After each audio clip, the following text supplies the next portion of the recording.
జూపల్లి కృష్ణారావు గారు అండగా ఉన్నారని బలంతో ధైర్యంతో అక్కడ కాంగ్రెస్ గూండాలు అల్లరి ముక్కలు రోజు రోజుకు పెట్టరేగిపోతున్నారు. వాళ్ళ వల్ల ఈ ప్రాంతం అంతా కూడా ఒకప్పుడు రాయలసీమ ఏ విధంగా అయితే ఫ్యాక్షన్ జోన్గా ఉండనో ఆ విధంగా కొల్లాపూరు ప్రాంతం, అచ్చంపేట ప్రాంతం, నాగర్ కర్నూలు ప్రాంతం ఇదంతా కూడా మళ్ళీ ఫ్యాక్షన్ జోన్గా మారే ప్రమాదం ఉన్నది అని చెప్పి మరి డీజీపీ గారికి మేము నలుగురం పోయి ప్రత్యేకంగా రిప్రజెంటేషన్ కూడా ఇవ్వడం జరిగింది.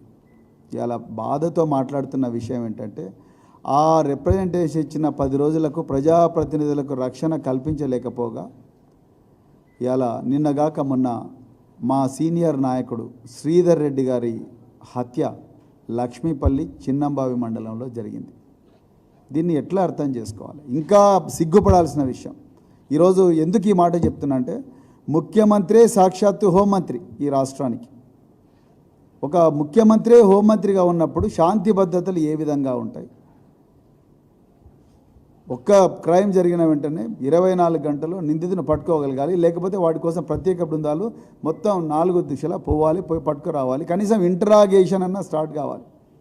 ఇలా మర్డర్ జరిగి శ్రీధర్ రెడ్డి గారి మర్డర్ జరిగి 48 గంటలైనా ఇంతవరకు ఒక్క నిందితుడిని కూడా పట్టుకోలేదు. కనీసం తల్లిదండ్రులు, శ్రీధర్ రెడ్డి గారి తల్లిదండ్రులు 80 సంవత్సరాల వయోవృద్ధులు, పాపం వాళ్ళు చాలా ఓపెన్గా చెప్పారు, ఎలాంటి కల్మషం లేకుండా చెప్పారు. నా కొడుకు హత్యకు కారణం జూపల్లి కృష్ణారావు మనుషులే అని చెప్పారు.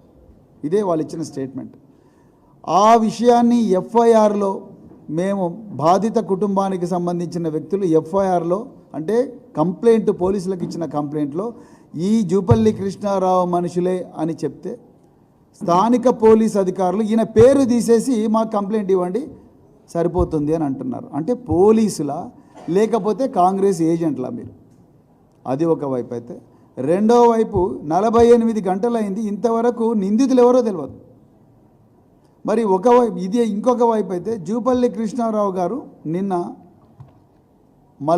డాక్టర్ మల్లు రవితో కలిపి ప్రెస్ మీట్ పెట్టిండ్రు. ప్రెస్ మీట్ పెట్టి ఆయన అంటాడు బాధితుడి క్యారెక్టర్ అసాసినేట్ చేస్తున్నాడు ఆయన. అంటే నువ్వు యాంటిసిడెంట్ వెరిఫికేషన్ కంపెనీ పెట్టుకున్నావు కృష్ణారావు, ఏ బేసిస్ మీద ఆయన క్యారెక్టర్ అసాసినేట్ చేసేస్తున్నారు మీరు? అంటే మీ నైతిక విలువలు ఏ విధంగా దిగజారినాయో చాలా క్లియర్గా అర్థమవుతున్నది.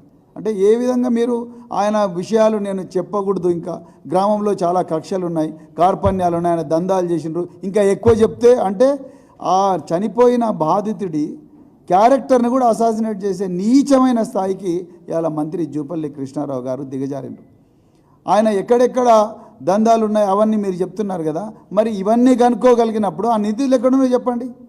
నిందితులు మీరు దాచిపెట్టారు, మీకు ఆ సంస్కృతి ఉంది, నిందితులు దాచిపెట్టే సంస్కృతి.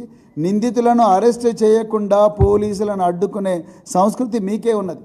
బీఆర్ఎస్ పార్టీకి ఎక్కడ లేదు. మా మాజీ శాసనసభ్యులు ఇప్పుడు మాట్లాడతారు, బీరం హర్షవర్ధన్ రెడ్డి గారు. ఆ సంస్కృతి మీకే ఉన్నది. మేము చాలా క్లియర్గా డీజీపీ గారికి చెప్పినాం, సార్ ఈ ఏరియాలో ఫ్యాక్షన్ సంస్కృతి జూపల్లి కృష్ణారావు గారు మంత్రి అయిన తర్వాత పెద్ద ఎత్తున 4 పడగలు విస్తరిస్తున్నది, దయచేసి దీన్ని కట్టడి చేయాలి అని చెప్పడం జరిగింది. కానీ ఒక్కరి మీద కూడా చర్య తీసుకోలేదు.